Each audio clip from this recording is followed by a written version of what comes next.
Ahí ya puse para que se grabe. Bueno, hoy el tema que vamos a ver son las complicaciones que ocurren, digamos, en los trastornos de la coagulación. Vamos a empezar por la trombosis venosa y después vamos a seguir por la embolia pulmonar. Cuando hablamos de trombosis venosa profunda, lo que estamos diciendo en realidad es que se alteró este mecanismo de la coagulación normal, que dijimos que lo que buscaba era mantener la sangre en un estado líquido sin que se formen coágulos de por demás ni que tampoco se pierda volumen sanguíneo ante una ruptura de una pared de un vaso o ante una lesión de algún tejido. En el caso este, se formarían trombos dentro de una vena, ¿sí? Que se llaman venas profundas de un miembro, y habitualmente son las venas que se encuentran en los miembros inferiores o en la cadera. ¿Por qué aclaramos la palabra venosa profunda y no trombosis venosa superficial? Porque estas venas son originadas en territorios profundos de nuestro sistema circulatorio venoso. Tenemos dos sistemas venosos, en todo el cuerpo es igual, uno superficial y uno profundo. Hablando de los miembros inferiores, que es lo que nos interesa hoy en mayor medida, en los miembros inferiores tenemos estas venas que son, en este caso, las celestes claritos, digamos, que están compuestas por las venas superficiales, ¿sí? Que están más cerca de la piel y que están a nivel del tejido celular subcutáneo, que son las venas safena interna y la externa, o safena mayor y menor. Todas estas venas, la safena externa va a drenar dentro de la interna, esta que va por fuera del pie, drena en la safena interna, que es esta que viene subiendo desde el pie, y sube y sube, sube hasta la ingle, donde desemboca en la vena femoral, ¿sí? Que son las venas profundas. Ahora del otro lado, a la derecha, tenemos mejor esquematizado en azul oscuro este sistema venoso profundo, que es este mismo que está acá, esquematizado pero más brevemente, donde tenemos venas tibiales, se llaman tibiales porque están a la altura del hueso de la tibia, venas peroneas, todas esas venas están bien profundas del miembro inferior, próximo a los huesos y por debajo de los planos musculares, es decir, que están bien adentro del miembro, en la parte más interna medial del miembro. Esas venas siguen confluyendo hacia arriba, formando lo que es la vena poplitea, por detrás de la rodilla, y más arriba esa vena poplitea se va a llamar vena femoral superficial, que se va a unir con otras ramas, formando la vena femoral común. Esa vena femoral común va a cruzar la arcada inguinal, ¿sí? Que es donde nos separa el abdomen y la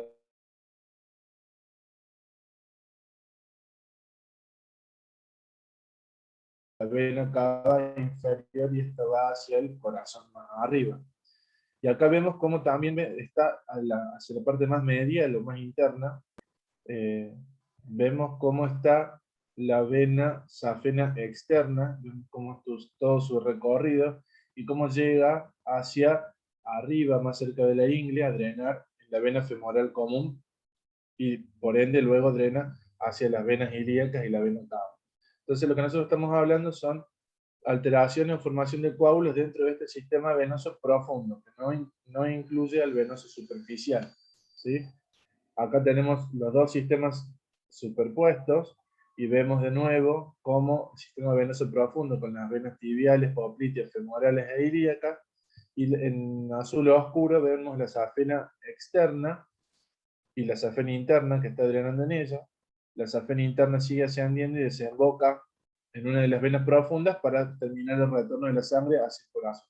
Entonces vamos a hablar de los coágulos o trombos que se forman dentro de este sistema venoso profundo, es decir, el sistema que está próximo a los huesos y los músculos y no el que está bien superficial o cerca de la piel. En este gráfico a la derecha vemos como una de las venas, que debería tener todo un contenido hemático, que debe ser semisólido, para un viscoso, se vuelve o se ve ocupada parcialmente su interior por una sustancia semisólida o sólida, que es el trombo, que ya hemos visto en varias oportunidades cómo es que se forma, tanto desde el punto de vista de las plaquetas como desde el punto de vista de la cascada de la coagulación que se activa para formar. En el caso de la trombosis venosa le decimos que es aguda cuando ocurre relacionada a un evento próximo del paciente o cuando acaba de ocurrir, recién la diagnosticamos y el paciente tiene síntomas, y es una causa muy importante de que tenga morbilidad, o sea, enfermedad y mortalidad en todos los pacientes que son hospitalizados, principalmente en los pacientes quirúrgicos.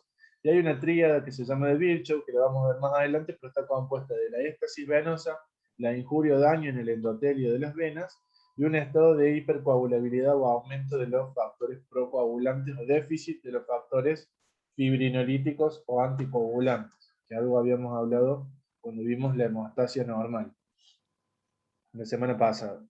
Respecto a la epidemiología, que esto es lo importante, si lo vamos a estudiar y vamos a aprenderlo, es porque qué tan frecuente ocurre en la población general. Y acá tenemos que la trombosis venosa profunda va a ocurrir en 1 cada 2.000 habitantes por año en la población general, o sea que no es algo para desestimar. Y esta incidencia de 1 a 2 por cada 1.000 habitantes aumenta si las personas tienen más de 65 años de edad. Y existen algunos factores que hacen que la persona todavía tenga más probabilidad o incidencia de padecer una trombosis venosa profunda, como los pacientes que tienen una neoplasia o cáncer activo, los pacientes que tienen índice de masa corporal elevado, o sea, los que tienen obesidad, los pacientes que se encuentran embarazadas o en el puerperio, que es la gestación, aquellos que están inmovilizados en forma prolongada, ya sea esos que estén quietos o que no se estén con sus capacidades motoras normales. Esto se refiere a pacientes que están en situación de internación, pacientes que están después de una cirugía, ¿sí? O pacientes que han tenido algún problema o complicación neurológica que los ha derivado, como por ejemplo en una ACV, en una dificultad para mover una de las piernas. También tienen más posibilidad de tener una trombosis venosa aquellos que fuman y aquellos que ya han tenido una trombosis venosa previamente, ¿sí? Hay algunos factores de riesgo que van a estar, como dijimos recién, asociados a que tengan más probabilidad una persona de tener esta trombosis venosa. Recién hablamos en términos más generales a nivel poblacional, pero bueno, me parece importante que veamos este cuadro. Acá les dejo unos conceptos claves, que el 50-75% de las trombosis tienen un factor agudo que lo provoca. ¿Qué quiere decir? Que algo le pasó al paciente que hace que tenga la trombosis venosa. No es que es un paciente que lleva una vida normal, que no le pasó nada, viene viviendo sin ninguna alteración médica, ni física, ni de ningún tipo, y de repente tiene una trombosis. No, más de la mitad de los pacientes, o casi 3/4 partes, van a tener algún evento que vamos a poder decir que fue el factor provocador de la trombosis. Y hay que preguntarle al paciente sobre esto. Uno de los más comunes suelen ser las intervenciones quirúrgicas, las cirugías, en los 3 meses previos a la aparición de la trombosis, y a la cabeza están las cirugías de rodilla, las cirugías de cadera, que un 50% de las trombosis venosas aparecen en pacientes postoperados de cadera, y en pacientes que tengan cirugías abdominales mayores. A eso se refieren cirugías de colon o las cirugías del aparato urinario o del aparato ginecológico, que son altamente relacionadas a trombosis venosa profunda. Y hay una cuarta parte, un 25% de los pacientes en los que no vamos a encontrar cuál fue el factor provocador o desencadenante de la trombosis, y que en el caso de tener menos de 50 años el paciente, tenemos que sospechar que tenga alguna enfermedad crónica que lo predispone y que quizás no lo estamos diagnosticando. Entonces, cuando hablamos de estos factores de riesgo, factores provocadores, tenemos 3 ítems a tener en cuenta. Los factores agudos provocados, que es algo que le pasa al paciente ahora, que genere que tenga trombosis. Los factores crónicos predisponentes son enfermedades propias del paciente que las trae desde hace varios años y que hacen que tenga más probabilidad de tener trombosis. Y hay factores adquiridos, que son cosas que le va pasando al paciente a lo largo de la vida, que va adquiriéndolas y que le va aumentando el riesgo. Dentro de los factores provocados agudos, como ya hemos dicho la mayoría, la hospitalización, las intervenciones quirúrgicas, un traumatismo o fractura de los miembros inferiores o de la pelvis, de la cadera, la inmovilización, ya sea por alguna fractura o cirugía, por una ACV, los viajes de trayecto largo, a esto se refiere principalmente a los viajes en avión, donde la limitación en movimiento, es decir, el espacio físico es muy reducido y las personas están mucho tiempo quietas, sentadas, particularmente cuando son más de 6 o 8 horas los vuelos, ininterrumpidos, tienen un aumento en el riesgo de las trombosis venosas profundas, y aquellos que tengan colocados dispositivos intravasculares, como catéteres, ¿sí? O que tengan cables de marcapasos, o catéteres venosos centrales, todos esos pacientes, catéteres de diálisis, tienen más riesgo de tener una trombosis venosa profunda. Los factores predisponentes crónicos, como dijimos recién, son los que tiene la persona previamente a la aparición de la trombosis, es algo que tiene desde hace mucho, y que se exteriorizan clínicamente a partir de una trombosis venosa profunda. ¿Sí? Son los que hablamos que hay que sospechar en pacientes de menos de 50 años que tengan trombosis. Factores tenemos hereditarios o adquiridos. Los hereditarios son las mutaciones de genes de la protrombina, que vimos que era la proteína factor de coagulación 2, que se transforma en trombina. Bueno, acá está mutada y se activa espontáneamente en trombina, que transforma el fibrinógeno en fibrina. La mutación del factor 5 de Leiden, que hace que este factor, al estar mutado, esté más activo que la forma del 5 habitual, por lo cual la cascada de coagulación está más activa. Y el déficit de anticoagulantes naturales, que son las proteínas C, la proteína S y la antitrombina 3, que son factores que van a tender a disminuir la actividad de la trombina y van a activar a esto que se llama complejo antitrombina 3 para que se active el plasminógeno y romper la molécula de fibrina. Los factores hereditarios van a ser también predisponentes, como los niveles elevados de homocisteína, que es un error del metabolismo de aminoácidos y purinas. Lo que genera es que se acumule esta sustancia homocisteína y esa acumulación favorece la formación de trombosis venosa profunda porque puede llegar a estimular la cadena o la cascada de coagulación. Y por otro lado, tener elevados los factores de coagulación como el factor 11, el factor 9 y el factor 7, que son los factores 11 y 9 de la vía extrínseca y el 7 de la vía intrínseca. Y algunas cuestiones relacionadas a situaciones adquiridas por la persona, como ser el avance de la edad, la obesidad, el cáncer, parálisis de miembros inferiores, el tratamiento con estrógenos, con la terapia de reemplazo hormonal, o algunas terapias que se utilizan para estimular la ovulación en las mujeres, en los casos de infertilidad o esterilidad, el periodo durante el embarazo y el puerperio, que eso es posparto, digamos, y el tener un antecedente, una trombosis venosa previa. Todas estas cosas son las que van a ser provocadores de la trombosis, van a ser factores predisponentes o van a ser factores adquiridos a lo largo de la vida del paciente que se relacionan con riesgo de tener uno de estos eventos de trombosis. Entonces, cuando hablamos de la trombosis venosa, dijimos que había algo que era la tríada de Virchow, que es el mecanismo o la forma del por qué explicamos que se forman coágulos o trombos dentro de las venas del paciente, dentro del sistema venoso profundo, que en términos normales no debería ocurrir, porque eso es una de las funciones de la hemostasia de la sangre, evitar que se coagulen y evitar las pérdidas, y mantener un equilibrio. Entonces suele haber un éxtasis venoso, un estado de aumento de la coagulación normal y una lesión venosa, ¿sí? Cuando hablamos de una lesión en la pared vascular, hablamos de cosas que provocan que se exponga, como vimos antes, el factor tisular y que se active el factor 7 de la cascada de coagulación, el cual va a activar el factor 10 junto con el factor 5 y arrancar la formación de trombina y fibrinógeno. Entonces, las lesiones en las paredes vasculares pueden ocurrir por un traumatismo, como un accidente de auto, por una cirugía, puede ocurrir por una punción venosa, por una irritación química, cuando le ponemos al paciente a través de una vena, le pasamos algún fármaco que irrite las venas, las inflama y produce daño en la pared vascular. Puede ser por alguna alteración de las válvulas, ¿sí? Y hablamos no de las válvulas del corazón, sino de las válvulas de las venas de miembros inferiores, por la arteriosclerosis que afecta en muy poca medida a las paredes vasculares venosas, pero lo puede alterar, y la presencia, por ejemplo, de una sonda permanente, como son las situaciones en las que colocamos dispositivos de asistencia para ayudar al corazón, al ventrículo izquierdo, o catéteres de diálisis, o para medir la presión venosa, digamos, distintos dispositivos son los que colocamos intravasculares.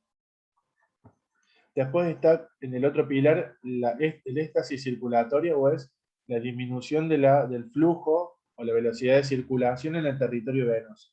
Y acá tenemos algunas cosas que no están particularmente relacionadas a la vena en sí mismo, pero si no están relacionadas a cuestiones sistémicas generales del paciente, como por ejemplo la fibrilación auricular, donde el retorno venoso al corazón se hace más lento, la disfunción ventricular izquierda, o la insuficiencia cardíaca, donde al tener menos función contráctil del ventrículo izquierdo, la capacidad de llenado del corazón también se ve afectada, por lo cual el retorno venoso es más lento. La inmovilidad o parálisis de las piernas, que lo vimos recién como un factor adquirido, ¿sí?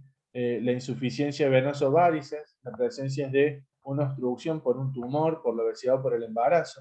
Acá el embarazo y la obesidad lo que hacen es disminuir el retorno venoso porque hay mucho volumen de cuerpo que genera presión sobre las venas de los miembros inferiores, y a veces hay tumores, particularmente los linfomas o algunos tumores óseos que afectan a la ingle, o los tumores de ovario o de útero que se extienden y van ocupando y tapando o obstruyendo las arterias y van generando la formación de coágulos, por ejemplo, tumores renales también que se van metiendo hacia las venas cavas, y eso genera que se obstruyan las venas, el flujo sea más lento, y eso predispone también la formación de trombos dentro de las venas.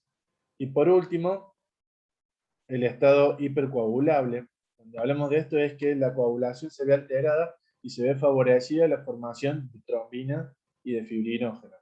Esto está, por ejemplo, presente cuando hay pacientes con tumores malignos activos, el embarazo de nuevo aparece acá y el periodo periparto, el tratamiento con estrógenos, los traumatismos o cirugías de la cadera, del abdomen, de la pelvis, enfermedades del intestino, el síndrome nefrótico, que son pérdidas de proteínas a través del riñón, donde una de las que se pierden son las proteínas C y la proteína S, que lo que hacen es ayudar a evitar la formación de coágulos. Como se pierden esas proteínas por la orina, tenemos déficit de eso y aparece la formación espontánea de trombos.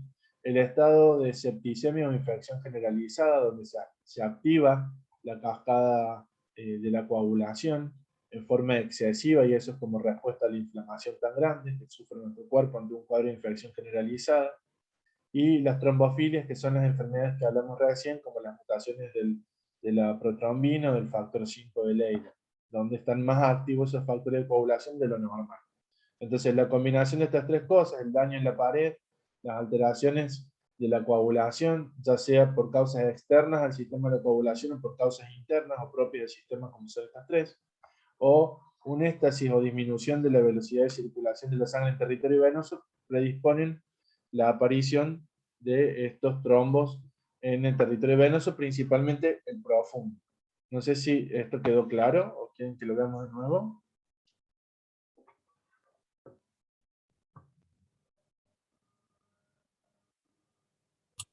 Se entiende, profe. Por ahí es medio como complicado, pero se entiende.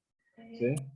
Son estos tres ítems, básicamente que la pared vascular está dañada, que es lo que vieron en el videito, donde se ve que se activa, digamos, por la posición del factor tisular. Además de estar dañada la sangre, en la vena va más lento, o sea que se mueve despacito, y mientras más lento se mueve la sangre, más chance de formarse un coágulo, y hay un exceso de factores de coagulación, o hay un déficit de factores anticoagulantes propios de nuestro cuerpo, lo que hace que la balanza se vaya para el lado de la coagulación. Estos pacientes, a nivel clínico, tienen una gran manifestación, ¿sí? Es bastante notoria, pero ¿qué ocurre? Solo el 40% de los pacientes que tengan trombosis venosa van a tener algún síntoma o signo de lo mismo, ¿sí? Lo más común es esto que está acá, que es el dolor que va a aparecer en la pantorrilla, ¿sí? Acá tenemos una pierna normal, y acá tenemos una pierna con una trombosis venosa profunda, ¿sí? Entonces, lo más común es que el paciente tenga dolor en la pantorrilla, en la parte de atrás donde están los gemelos.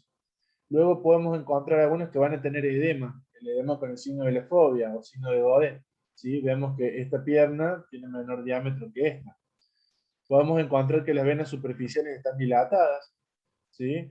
Y como hay menos retorno venoso porque hay obstrucción de las venas y la sangre vuelve más lentamente al cuerpo, el oxígeno se desatura y cae más baja la saturación de oxígeno a nivel venoso, por lo cual los dedos toman un tinte cianótico o violáceo tirando a negruzco, ¿sí? Eso es muy común verlo. Vemos una pierna hinchada con signo de Godet que está en temperatura normal tirando a fría, le duele mucho a los gemelos y vemos que toda la pierna está con un color pálido tirando a violáceo. Y eso a veces puede producir algunas otras alteraciones, particularmente en los pacientes que tengan cáncer, de algo que se llama flegmasia cerulea dolens. Le decimos así cuando tenemos, como por ejemplo este es el caso, un paciente que tiene la piel brillante, caliente y tensa. ¿Qué quiere decir? Que se obstruyó la vena, se empezó a juntar o a retener líquido porque está disminuido el drenaje o el retorno venoso de la sangre, entonces el líquido sale de las venas y se deposita en la piel o el tejido celular subcutáneo. Por eso vemos el edema y la piel se pone a tensión porque se hincha rápidamente. Y está caliente no porque tenga infección, sino porque el flujo arterial, el flujo de sangre arterial está conservado. Cuando ese edema es tan grande, tan grande, y empieza a hacer presión dentro de la pierna, porque la pierna tiene una capacidad de distensión máxima, así que se puede juntar líquido, pero llega un punto donde ya no puede más, y en lugar de seguir edematizándose, lo que hace es acumular más líquido, pero hacia adentro genera presión dentro de esto, porque es un compartimiento que tiene capacidad para meter una cantidad de líquido que depende del paciente y de las venas. Cuando esa capacidad se supera, la presión dentro de la pierna aumenta y las arterias y los capilares empiezan a cerrarse, porque hay mucha presión dentro de la pierna, y eso produce que se ponga la pierna de color blanco o pálido, y se llama en ese caso flegmasia alba dolens, lo que quiere decir, lo único que cambia es la palabra cerúlea, donde la piel está caliente y brillante, por alba, donde la piel está blanca y tirando a estar más fría, ¿sí? Pero son formas raras de ver. Lo más común de ver es esto, que la pierna está dematizada, con un poco de cambio de color, que tiene dolor a la palpación de la zona gemelar. Cuando le hagamos el examen físico, vamos a tener dos signos que son muy típicos y muy claros, que obviamente se lo vamos a hacer a un paciente que sospechemos que tenga trombosis venosa, o sea, aquel que dice que tiene dolor en la pierna de un solo lado, o que tiene la pierna de un solo lado edematizado con cambio de coloración. En ese caso, a ese paciente le vamos a realizar una de estas dos pruebas, o las dos, mejor dicho. La primera, que es la más útil, es el signo de Homans, ¿sí? Lo que ocurre es que al paciente presenta dolor en la pantorrilla cuando hacemos esta maniobra. Acá en la zona gemelar va a presentar dolor. ¿Qué es lo que hacemos nosotros? Flexionamos el pie, como ven, en un ángulo de 30 grados, la pierna sobre el muslo, este es el ángulo de 30 grados. Una vez que está flexionado, lo que hacemos es elevar el pie de la posición estirada o abducida a la posición flexionada, es decir, hacia arriba, y eso hace que las venas de los miembros inferiores se elonguen, y al elongarse, tocan sobre el coágulo, lo comprimen o lo prisionan, por así decirlo, lo que genera dolor en el sitio donde está el trombo. Entonces yo a mi paciente que tiene la pierna estirada, lo que hago es doblarlo la pierna hacia arriba, el pie, perdón, hacia arriba, y eso le genera dolor en la zona más inferior de la pierna, ¿sí? En los gemelos. Es muy clásico encontrar ese signo en un paciente que tiene además la forma típica de presentación, que es que ya le moleste la pierna y la tenga edematizada. Y por otro lado está el signo de Olow, que donde lo que le hacemos nosotros al paciente con el pie estirado, ¿sí? Con el pie extendido, colocamos nuestras manos alrededor de la pierna y hacemos presión en la pantorrilla posterior, es decir, apretamos así, apretamos de atrás para adelante, ¿sí? Con los dedos estos, con los 4 dedos apretamos, y al apretar generamos dolor porque palpamos la zona inflamada de donde se formó la trombosis venosa profunda. Estos dos signos son algo muy importante y que siempre lo preguntamos durante el curso de la materia y los exámenes, así que acuérdenselo. Dijimos que pocos pacientes son los que van a tener síntomas, ¿sí? Y de todos los pacientes que tengan síntomas, solamente el 25% le vamos a confirmar una trombosis venosa profunda. ¿Qué quiere decir? Cuando yo le veo la pierna, me parece que tiene una trombosis venosa, porque es una sola pierna afectada. Esa pierna tiene el signo de Homans, tiene el signo de Olow, bueno, estoy altamente creyendo que tiene una trombosis venosa, y cuando le hago las pruebas no la tiene, ¿sí? ¿Y por qué no la tiene? Porque tiene todas estas otras cosas. Puede ser una celulitis, que es una infección de la piel, una tromboflebitis superficial, donde lo que se afecta ahí es la vena safena y no las venas profundas, la vena poplitea, o tibial o peronea. Puede ser que lo que esté viendo sean trastornos venosos crónicos o alteraciones por insuficiencia venosa crónica, edema de origen linfático, un quiste de Baker, que son quistes que se forman en la parte posterior de la rodilla, en el hueco popliteo por la artrosis, o que tenga el pie edematizado y doloroso por culpa de algún medicamento, como ser, en el caso nuestro, la amlodipina, que es uno de los que más produce este edema, que son antagonistas cálcicos, son vasodilatadores.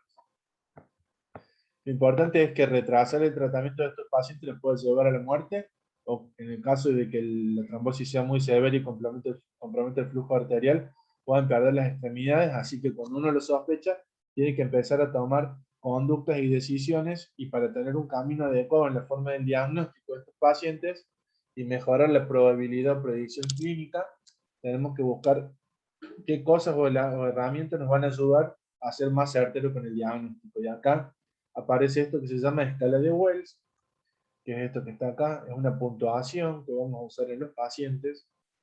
De acuerdo a esta puntuación, nosotros sabemos si el paciente tiene bajo riesgo de tener trombosis, riesgo moderado o riesgo alto. Acá abajo están las 3 subdivisiones, que tienen 3 puntos o más.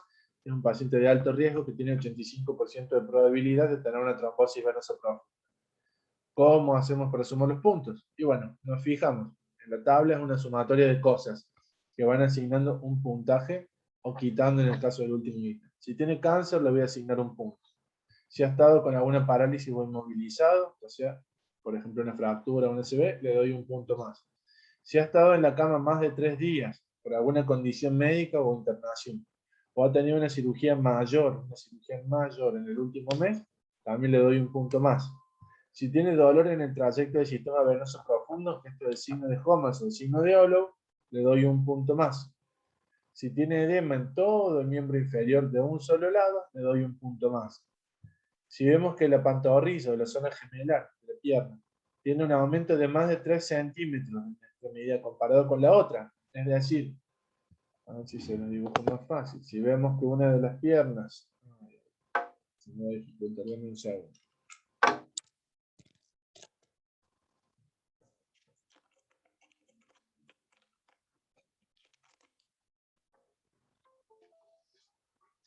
Denme un segundo.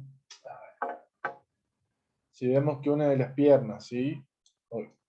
Tiene este tamaño, no soy muy buen dibujante, y la otra pierna tiene este tamaño, y yo lo mido con un lazo y enrollo toda la pierna, ¿sí? Mido cuántos centímetros tiene aquí, y a esta pierna le hago lo mismo, y tomo el perímetro de la circunferencia de la pierna, es decir, alrededor de la pierna, y lo cierro aquí. Cuando hay una diferencia de más de 3 centímetros, es que uno debe pensar que el paciente puede tener trombosis venosa y le asigno otro punto más, ¿sí? Hay que borrar esto. Si vemos que tiene un edema con fobia, también debería asignarle otro punto más. A esto se refiere a edema unilateral con fobia. Si tiene circulación venosa colateral superficial, que eso es que de repente las venas de la pierna que están por debajo de la piel, que son las venas que se ven a los ojos, que nos vemos en los brazos, si esas venas superficiales se empiezan a dilatar y se ponen muy grandes y visibles, y no las tenía así el paciente antes, es otro punto más. Sumo todos los puntos, y si se me ocurre a mí clínicamente que tiene otro diagnóstico alternativo, que es igual, al menos igual o más probable que una trombosis venosa, le debo restar 2 puntos, porque hace más probable otro diagnóstico. Por ejemplo, una celulitis, ¿sí? Le restaría 2 puntos a la probabilidad de diagnóstico. Entonces sumo todos los puntos, o resto si le corresponden. Si me da 0 puntos es de bajo riesgo, si me da 1 o 2 puntos de riesgo moderado, y si me da 3 o más puntos es de alto riesgo. ¿Para qué hago esto? Para saber a quién le voy a pedir una ecografía para ayudar a confirmar el diagnóstico, ¿sí?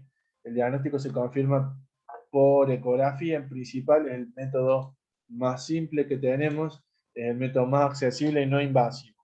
¿Qué es lo que voy a ver en la ecografía? Lo vamos a ver acá gráficamente. Esta es la pared de la vena, ¿sí? Estas son las paredes de la vena. Lo normal es que la vena se vea de color negro o anecoico o hipoecoico. Y acá vemos nosotros una imagen que está ocupando el interior de la vena, que es esto, ¿sí? Que ese es el coágulo, ¿sí? Entonces hay algunos criterios clínicos para diagnosticar esto, y es que cuando uno le hace presión a donde está el coágulo, la vena no se achica. Cuando uno habitualmente le hace presión, lo que hace la vena es achicar la luz, así se pone, ¿sí? Achica su luz cuando yo le hago una presión desde arriba hacia abajo. Si tiene un coágulo, yo le hago presión con la mano y la vena en realidad no se comprime, no se achica. ¿Por qué? Porque adentro está ocupada por un coágulo, ¿sí? Lo otro que puedo ver es que esté dilatada en su zona proximal. ¿Por qué va a estar dilatada en su zona proximal? Esto que yo les dibujé acá. Cuando la sangre viene, en este sentido, que siempre es hacia arriba en el caso de las piernas, va a empujar contra la zona del trombo, y al encontrar el trombo tiene una obstrucción, entonces la vena que hace se empieza a dilatar, porque la sangre quiere pasar y no puede, entonces la vena se distiende y aumenta su diámetro para poder contener más sangre allí. Y lo otro es que yo le pongo, podemos poner un método de Doppler, que es el color, digamos, para ver si hay flujo de sangre, y yo veo que la sangre fluye por color todo alrededor del coágulo, y donde está el coágulo no lo veo pasar hasta el otro lado que parece no algo de flujo. Entonces veo que hay algo que ocupa la luz de la arteria, perdón, la vena. La vena no la puedo comprimir porque está ocupada por un coágulo, y además la veo dilatada antes del coágulo, antes de que aparezca el coágulo, que también en este gráfico se ve, si lo borro, lo van a ver. ¿Ven este diámetro? Es mucho más grande que este otro diámetro, ¿sí? Porque la vena acá está dilatada. Entonces se ve la vena dilatada, y cuando trato de ver con el método de Doppler color flujo sanguíneo, veo que no pasa nada, porque está todo ocupado por el trombo. Ese es un método diagnóstico que vamos a utilizar. Y el otro método diagnóstico que no se utiliza ahora, porque es invasivo, es la venografía.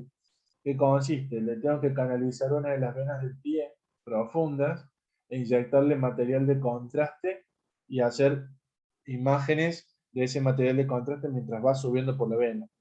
Lo usamos muy poco porque es algo bastante agresivo para el paciente, y requiere contraste de iodo y radiación. Entonces lo ideal es evitar estas cosas, y solo lo vamos a utilizar en aquellos pacientes que tengan mucha posibilidad o alto riesgo en la escala de Well, y que no podamos definirlo con una ecografía o con dos ecografías, ¿sí?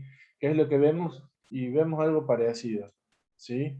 Lo principal que vamos a ver es que la vena, ¿sí?, que sería esta es una, esta es la otra, son las venas ilíacas, ¿sí? Y acá sube hacia la vena cava inferior. Tienen estas imágenes de falta de relleno. Lo normal es que se vea como se ve acá. 100% todo de color blanco, que es como vemos el contraste, ¿sí? O radio opaco. Acá vemos toda una imagen de un trombo. Acá se ve otra imagen de otro trombo. Acá se ve otro trombo. Y acá incluso podríamos pensar que tiene otro, y acá podría ser que tenga otro. Así que ahí vemos cómo tiene imágenes falta de relleno. Lo normal es que se vea como se ve toda esta zona. Bien homogéneo el contraste, y acá tenemos zonas de falta de contraste, que lo que nos está diciendo es que no hay contraste porque está ocupado por un coágulo, ¿sí? Por un trombo.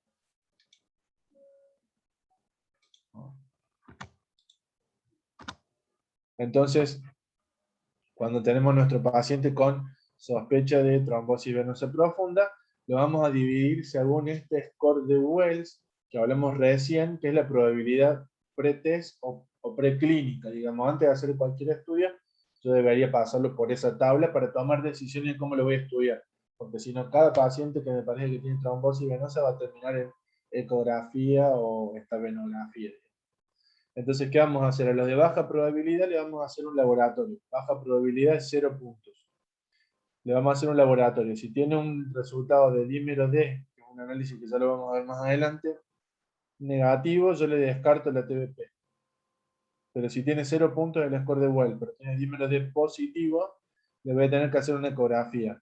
Que si la ecografía da positiva para trombosis venosa, con los criterios que vimos recién, el paciente tiene una trombosis venosa, y si le da negativa, no tiene trombosis venosa.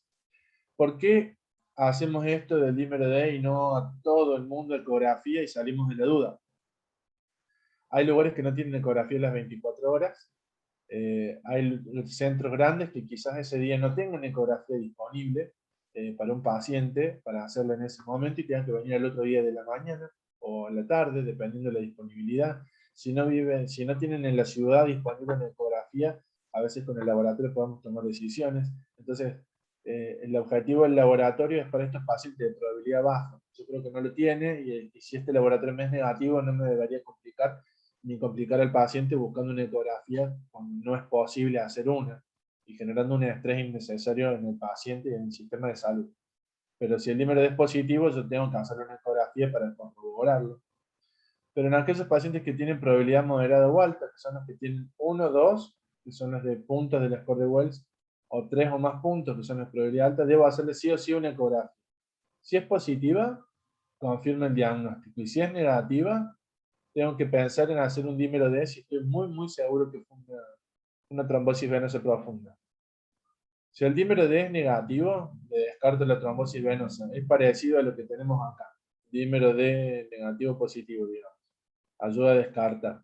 Pero si el dímero D es positivo, le tengo que hacer la ecografía en una semana. Porque puede ser que la ecografía todavía no esté viendo coágulo y a la semana siguiente lo pueda ver. Que a veces le toma días en aparecer el coágulo. No es que aparece inmediatamente. ¿Sí? ¿Se entendió más o menos esto? De cómo diagnosticar la trombosis es bastante fácil, es con una ecografía y las colpretés. Sí, profe. ¿Sí? ¿Lo habían visto esto ya antes? No. No, No. no, ¿No? profe. Nunca, nunca lo habían visto. Bueno, pensé que lo habían visto el año pasado algo de esto de trombosis. Bueno. Hacemos todo este lío de cómo poder diagnosticar a mi paciente, qué saber qué le está pasando, todo, a qué estudios le voy a pedir, porque dijimos que retrasar el tratamiento puede llevarle a un riesgo al paciente. ¿Sí? ¿Un riesgo de qué? De lo que vamos a ver después, que es la embolia del pulmón. Entonces, el tratamiento de una trombosis habitualmente se hace Profe, con... Sí. hay un caso, bueno, capaz que las chicas no sé si la escucharon alguna vez, pero es una chica que es famosa acá en Córdoba, que vive acá en Córdoba, que tuvo un viaje de muchas horas a Estados Unidos. Cuando volvió, tuvo una venosa profunda y se fue al pulmón, sería, y Ujú. hoy tiene puede generar también quedar con una hipertensión pulmonar, ¿o no? Sí, así es, tienen una secuela de eso, y un grado de discapacidad por culpa de eso, sí. Así es. Sí, Caso sí, muy sí, yo lo conocido, escuché, fue una persona muy joven. sí, tal Sí, cual. muy, muy joven, sí. Por eso es que les decía que en la gente joven uno tiene que buscar otra causa, porque no es lo más frecuente y más normal. Vamos a poner acá. Eh, Les decía que es muy importante por eso, porque el diagnóstico temprano de esto evita o baja las probabilidades de que un paciente tenga una embolia de pulmón, ¿sí? No es que las vuelve cero, pero disminuimos las posibilidades. Y ahí ven un ejemplo de alguien que es joven, que sí es un caso muy conocido, y que en realidad quedó con una embolia de pulmón que encima le dejó secuelas, porque no todos los pacientes tienen secuelas, y que bueno, hoy no es la misma persona por culpa de eso, ¿no? Claro, Por y un también tema. pensaba que uno por ahí no le presta atención porque ella empezó con dolores de las piernas, estuvo con muchos dolores en el viaje durante los 15 días que estuvo de viaje. Y como que uno no, por ahí por la edad y todo, calculo que debe haber pasado que muchas veces Pensás que, se pasó, digamos, pasó el pensás que, diagnóstico. claro, pensás que es muscular o que es jet lag, digamos, por el cambio de lugar, digamos, por el cambio de uso horario, y nada, seguís de largo pensando que estás cansado nada más, porque caminas mucho, cuando uno viaja también camina, y bueno, sí, pasa, es frecuente, o sea, no es algo raro, por eso está puesto en la lista los viajes prolongados, ¿no? Particularmente en avión, ¿no? Que es donde uno está muy restringido, pero sí, es frecuente, pasa, muchas veces pasa. Entonces, el tratamiento que le damos a estos pacientes es anticoagulantes. ¿Qué anticoagulantes? Y bueno, vamos a usar heparina o warfarina. Acá está explicado más o menos en qué consiste y en qué dosis dar y cómo se controlan. En realidad esto es para modo anecdótico, no tienen que saber las dosis, ¿sí? Hay un detalle que cuando uno le da este remedio que se llama warfarina, que es un antagonista de la vitamina K, que eso lo vamos a ver la semana que viene, sin acompañarlo de heparina, la warfarina hace un efecto en el paciente que tiene pérdida rápida de la proteína C y S, ¿sí? Lo que le predispone a mayor formación de coágulos. Dijimos que estas proteínas C y S funcionan junto a la antitrombina 3, y estas tres proteínas lo que hacen es evitar la activación de la cascada de coagulación excesiva, es decir, como que ponen un freno a la formación de fibrina y permiten que el plasminógeno vaya y empiece a romper la fibrina, ¿sí? Empiece a romper el coágulo, ¿sí? Entonces, cuando uno le da warfarina a estos pacientes que tienen un fenómeno trombótico activo, los primeros 3 a 5 días, esa proteína C y S bajan más todavía, por lo cual hay un riesgo de aumentar la formación de coágulos. Entonces, siempre se les da dos anticoagulantes juntos por un tiempo, que suelen ser 3 a 5 días, y después quedan solamente con algún anticoagulante como warfarina u otro tipo de anticoagulantes orales, ¿sí? Y estos pacientes están anticoagulados 3 meses, inicialmente, y si vuelven a tener una trombosis venosa, hay que pensar que le damos 3 a 6 meses de nuevo, y si nos queda la duda que tiene alguna enfermedad predisponente, quedan anticoagulados por el resto de su vida. Todo el resto de la vida van a estar tomando un anticoagulante, con los riesgos de tener un sangrado que eso implica, ¿sí? Lo de la dosis, chicos, no importa, ¿sí? Así que si es tan importante diagnosticarla, es tan importante prevenirla, ¿sí? Entonces, si tenemos un tratamiento, que sería el tratamiento o prevención secundaria, porque el paciente ya tuvo la trombosis, tenemos una forma de prevenirla primariamente, es decir, tromboprofilaxis. Evitar o dar estrategias preventivas para que un paciente que tiene riesgo aumentado no tenga estos fenómenos de trombosis durante la internación, ¿sí? Dijimos que lo más fácil de pensarlo eran los pacientes internados que tenían cirugía. Entonces vamos a ver pacientes que tengan riesgo muy alto, alto, moderado o bajo de tener una trombosis venosa, y según eso nosotros vamos a tomar una estrategia de poner anticoagulantes a dosis muy bajas que no hacen que el paciente esté anticoagulado, pero le evitan la formación de trombos o coágulos dentro de su sistema venoso.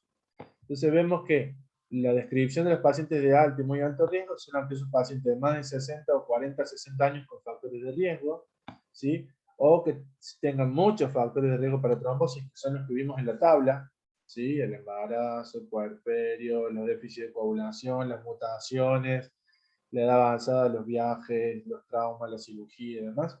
Y particularmente los de más alto riesgo son las cirugías de cadera y de rodilla. Acá falta agregarle cirugía ginecológica y urológica, que son muy de alto riesgo para formar trombos, por la inflamación que producen en la pelvis, donde están todas estas venas, y que generan más riesgo de tener trombosis venosa profunda.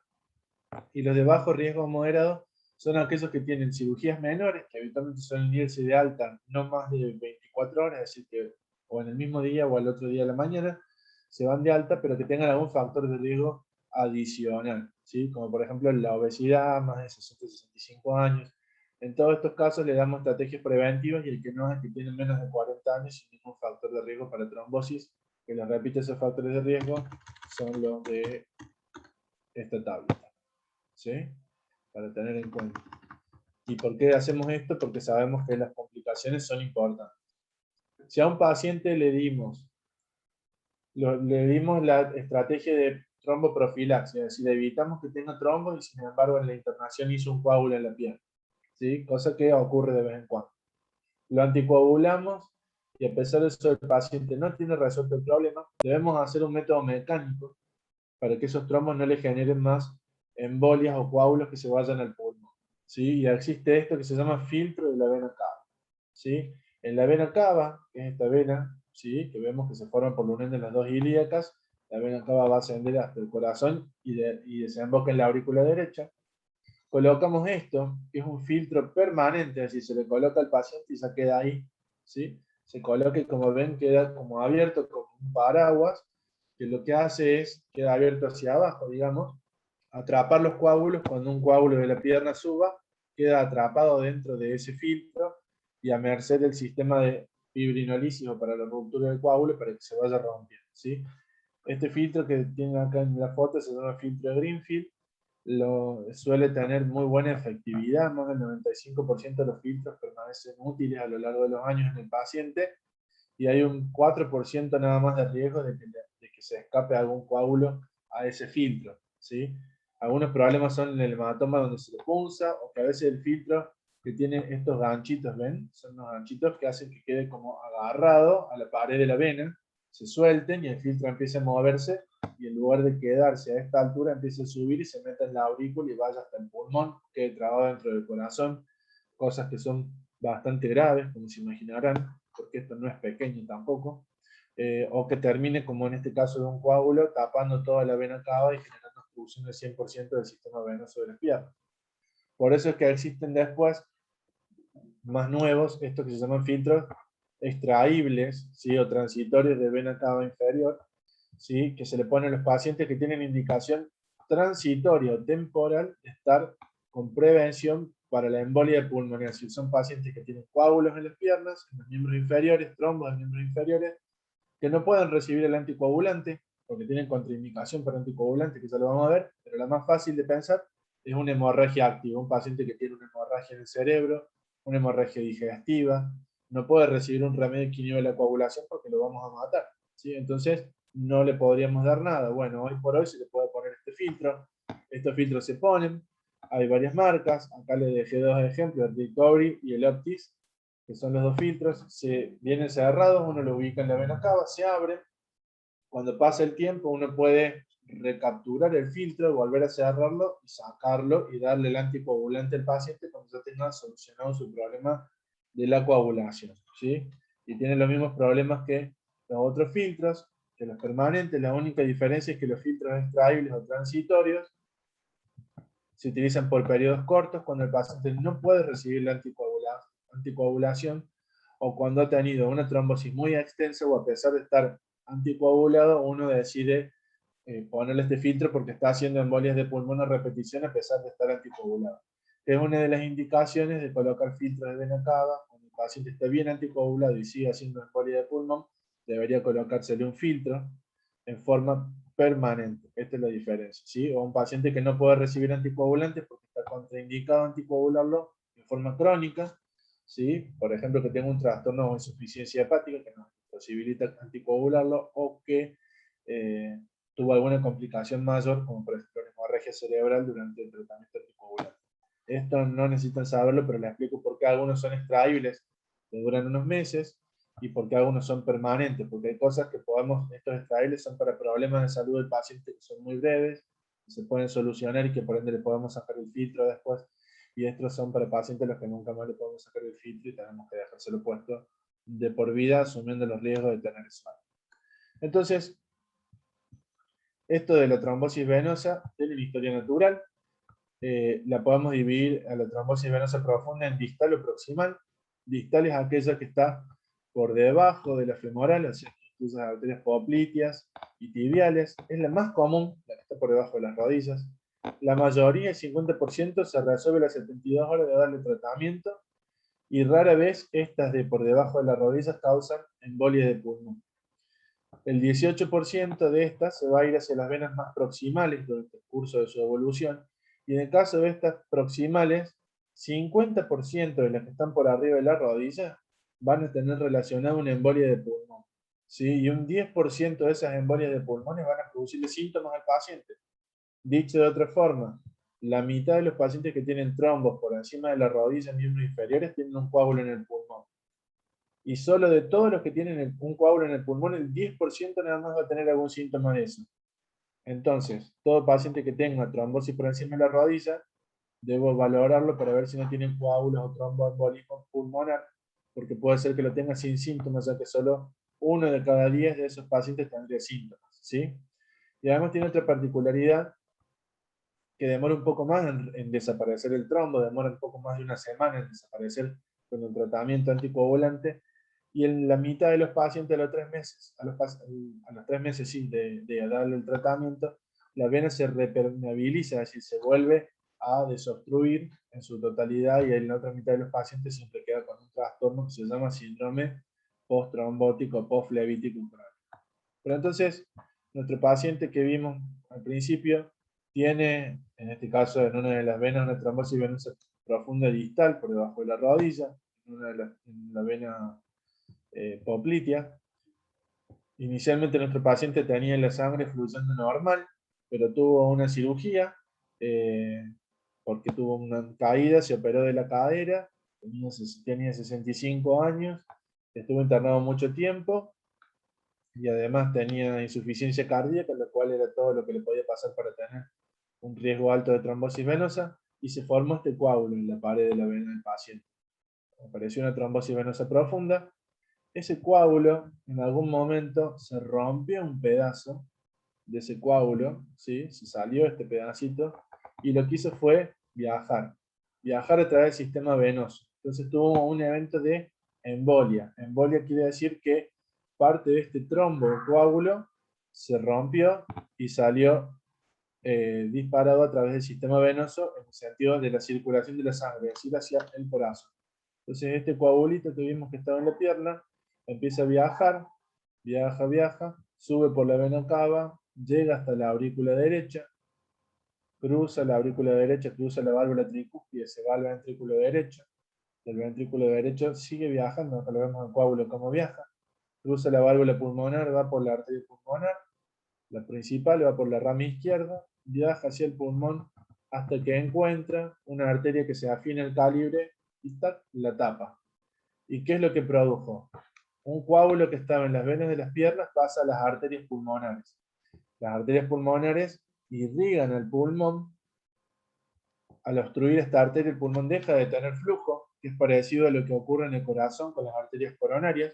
Cuando se obstruyen, deja de tener flujo, y ocurre que un tromboembolismo, trombo porque viene de acá, embolismo porque es este fragmento que se separó del trombo, pulmonar agudo. ¿Y qué ocurre? Esta arteria pulmonar tapada produce que toda esta área del pulmón, que la vemos en color blanco, está en blanco a propósito porque deja de recibir irrigación sanguínea, ¿sí?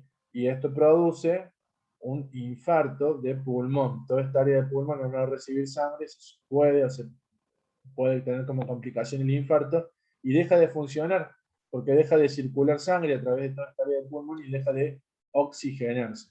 Entonces ocurre la complicación más temida, que es el tromboembolismo pulmonar agudo. ¿Vamos bien? ¿Les queda alguna duda de esto? Sí, todo bien, profe. Estamos Profe, bien. y si, una pregunta, Sí. y si se aloja en el corazón también se puede quedar en una arteria.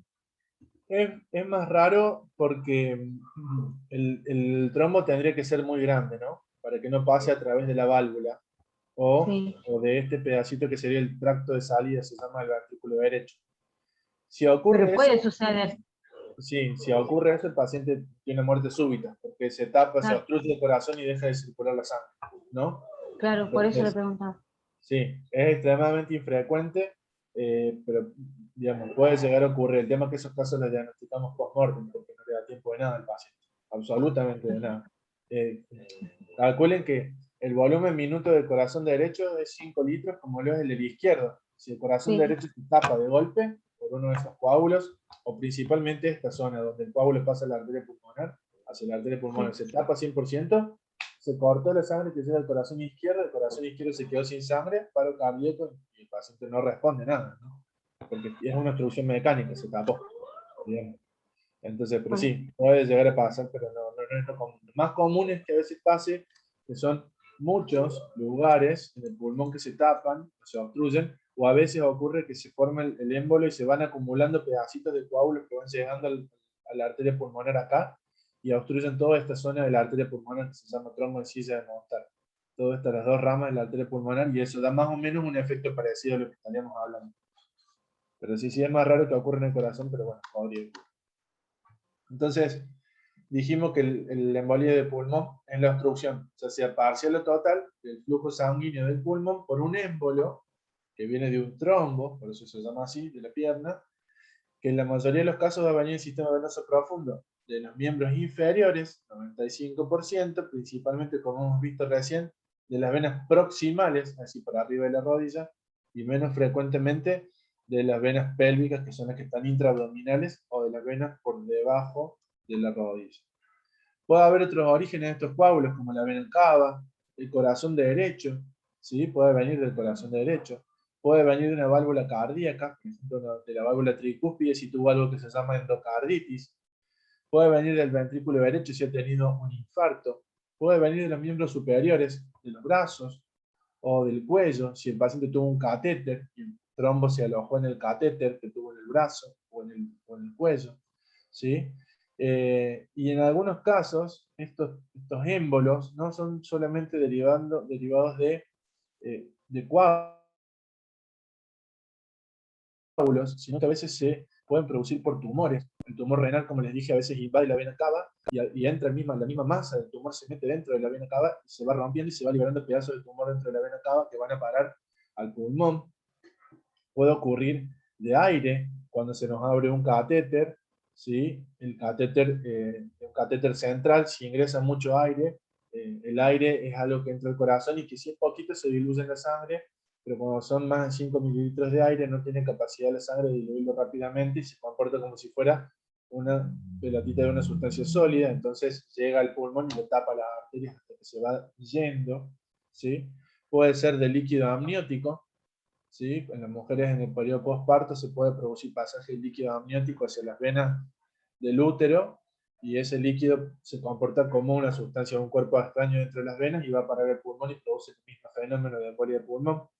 Puede ser de médula ósea, que se llama la fractura o embolia grasa. Un paciente tiene una fractura de un hueso largo, como el radio o el cúbito en el brazo, el húmero, el fémur o la tibia y el peroné, tienen mucha médula ósea esos huesos, y a veces que más que nada una sustancia similar a grasa, a veces esa sustancia se dispara y se libera hacia el pulmón, y como es algo sólido, también obstruye las arterias o cuerpos extraños, como por ejemplo cuando uno inyecta algo a través de una vena, que es bastante más frecuente, o por ejemplo, como vimos recién, cuando se escapa un filtro de vena cava y va a parar al pulmón. ¿Sí? Que ese sería un ejemplo de los cuerpos extraños. De todas formas, lo más común es que la embolia de pulmón sea por un coágulo. En Estados Unidos causa casi 1 millón de muertes, 1 millón de casos al año, las embolias de pulmón. 300.000 son fatales y 600.000 son no fatales. Así que fíjense que estamos hablando que la tercera parte de los pacientes que tienen embolia de pulmón se mueren. ¿Sí? O sea, tienen un riesgo basal del 30% de fallecer solo con el diagnóstico. La incidencia es 1 cada 1000 por año de los pacientes o habitantes, y podemos encontrarlo si analizamos las causas de muerte de los pacientes en las necropsias, que son las autopsias del paciente para ver por qué ha fallecido. El 25% de los pacientes tenían embolia del pulmón. Y en los casos de muerte súbita, ¿sí? Que son la muerte que se ocasiona en forma inesperada o dentro de las primeras 6 horas de iniciar los síntomas o la primera hora de llegada al hospital, que lo vamos a ver en uno de los últimos clases, la embolia de pulmón ocupa el 34%, ¿sí? Y de estos pacientes el 11% mueren en la primera hora, como lo dice la definición de muerte súbita, por falla hemodinámica, porque son tantas las arterias del pulmón tapadas que no deja que la sangre pase del ventrículo derecho al pulmón y del pulmón vuelva hacia el corazón izquierdo. Entonces el corazón izquierdo se queda sin sangre para bombear y tiene un fallo hemodinámico. Además de eso, la embolia de pulmón causa el fallecimiento del 23% de los pacientes que están hospitalizados, y en el 70% de estos pacientes que tienen fallecimiento por embolia de pulmón, había sido una enfermedad tromboembólica venosa adquirida por estar en el hospital. ¿Sí? Dijimos antes que el 50% de los pacientes con trombosis venosa profunda tienen TEPA, particularmente aquellos que tienen trombosis venosa por encima de la rodilla. Y como vimos recién, la mortalidad es casi del 30% de los pacientes que tienen embolia de pulmón. Y si eso es malo todavía, el diagnóstico es re difícil. No es tan fácil diagnosticarlo como parece, ¿sí? Y solo un 30% de las embolias de pulmón que tienen mala evolución clínica se diagnostican con el paciente en vida, sino el otro 25% se diagnostican en las autopsias o necropsias, ¿sí? Y como mencionamos recién a propósito de ese caso, la complicación más grave de la embolia de pulmón a largo plazo, porque a corto plazo es la muerte, a largo plazo es la hipertensión pulmonar, algo que vamos a ver más adelante, que es una enfermedad, un conjunto de enfermedades sobre el pulmón, mejor dicho, que se asocian a un gran deterioro en la calidad de vida y una gran disminución de la expectativa de vida del paciente, con malos números en los cuestionarios de calidad de vida. Es decir, el paciente tiene una vida bastante limitada y además de eso bastante acotada una vez que uno hace ese diagnóstico. Entonces, ¿qué ocurre? Vamos al cuadro de la derecha, dijimos que tenemos un trombo, ese trombo se rompe, un fragmento, forma un émbolo, ese émbolo, en este es el gráfico, sube hasta el corazón, cruza aurícula derecha, va al ventrículo derecho, sale a la arteria pulmonar y se subdivide y se va desparramando a lo largo del árbol pulmonar. Habitualmente es de los dos lados, no es que va a un solo lado.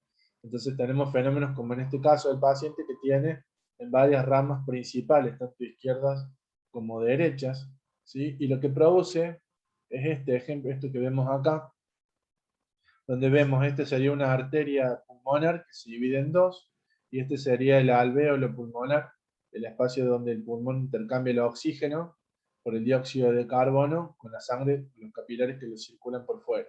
Entonces vemos cómo la sangre llega, el émbolo lo tapa, y el pulmón en esta unidad o en este alvéolo tiene ingresa aire con oxígeno, pero la sangre no llega con el dióxido de carbono, entonces el intercambio de oxígeno por dióxido de carbono no se puede hacer, ¿sí? Lo que hace eso es que el paciente empiece a respirar más para que la sangre que va hacia el parte del pulmón que funciona normal pueda permitir el intercambio. Entonces lo primero que tenemos es taquipnea, respira más rápido, para que estas pocas unidades que le quedan funcionando hagan el doble de trabajo, y empieza a bajar el dióxido de carbono, ¿sí? Y luego, como parte de estos alvéolos deja de tener irrigación sanguínea, empiezan a perder esto que es el surfactante, que está producido por por las células alveolares tipo 2, que es una sustancia que produce que el alvéolo no se colapse, es decir, que se mantiene abierto, es como un componente elástico dentro del alvéolo, que evita que se colapse cada vez que respiramos, si no se estaría abriendo y cerrando, y eso lo daña.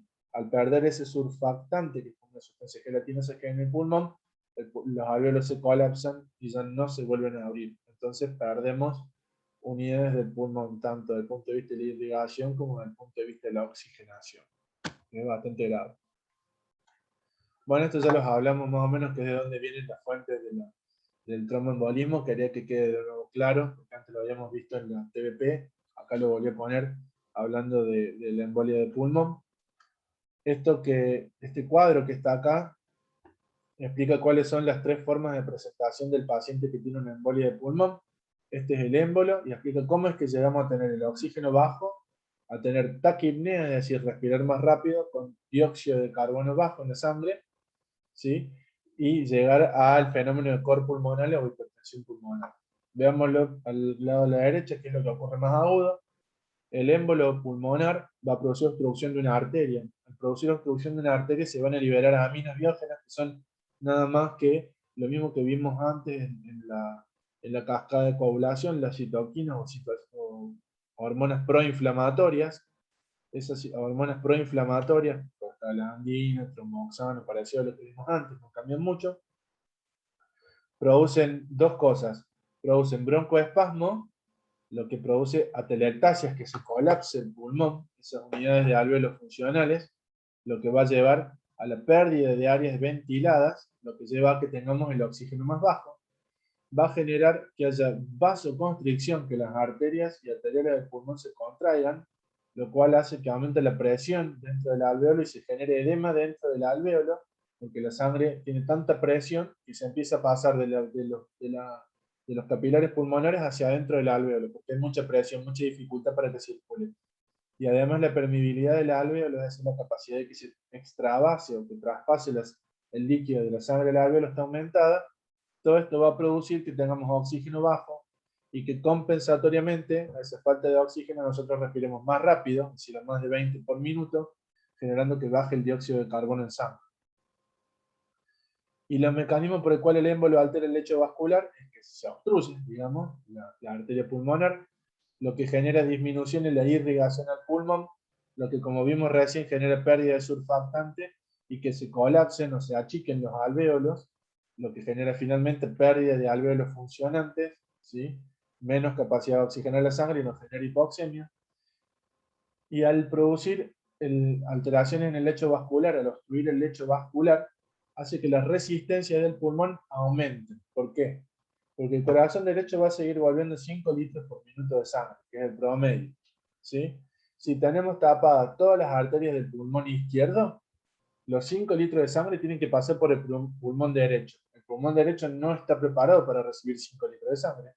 Entonces, ¿qué hace? Las arterias del pulmón se empiezan a achicar, aumentar la resistencia vascular para que pase menos flujo de sangre, porque no está preparado para eso el pulmón. Y al achicarse las arterias, al aumentar la resistencia vascular, si recordamos cómo era la fórmula de presión arterial, dijimos que era el gasto cardíaco por resistencia vascular periférica. ¿Sí? Disculpen que tengo el teclado cambiado. ¿No? Si el gasto cardíaco se mantiene estable y las resistencias vasculares, ¿sí?, se han puesto más elevadas, la presión arterial pulmonar también se va a ver aumentada, porque esto va a estar elevado, porque está obstruida las arterias, entonces se han achicado para limitar el flujo de sangre en un territorio vascular tan pequeño. Por ende, la presión del pulmón aumenta, de las arterias pulmonares aumenta, y nos da esta consecuencia que es la hipertensión pulmonar, que nos lleva finalmente a empeorar el grado de hipoxemia y al cor pulmonar, que son los daños que ocurren en el pulmón, en el corazón, perdón, consecuencia de la resistencia a la circulación de la sangre en las arterias pulmonares. ¿Se entendió más o menos este cuadro? Que parece medio complejo, pero viéndolo de poquito es más fácil. Sí, profe. ¿Sí? Bueno. Esta embolia de pulmón, como todos venimos viendo en la medicina, tiene muchas formas de clasificarlo, ¿sí? A mí me gusta verlos así en estas 3 columnas para entender de qué es lo que hablamos. 3 cosas lo clasifican: la severidad, la temporalidad y la estabilidad hemodinámica. De las 3, ¿cuál es la más importante? La última, ¿sí? Una embolia de pulmón es inestable cuando produce que la presión arterial del paciente caiga por debajo de 90 o tenga una caída de más de 40 de la presión arterial sistólica, o que requiere medicamentos para que la presión arterial del paciente sea normal, ¿sí? Porque a veces se baja demasiado y debemos ponerle un remedio para que le suba la presión porque está con la presión baja, está con hipotensión, ¿sí? Ese es el caso de inestabilidad hemodinámica, ¿sí?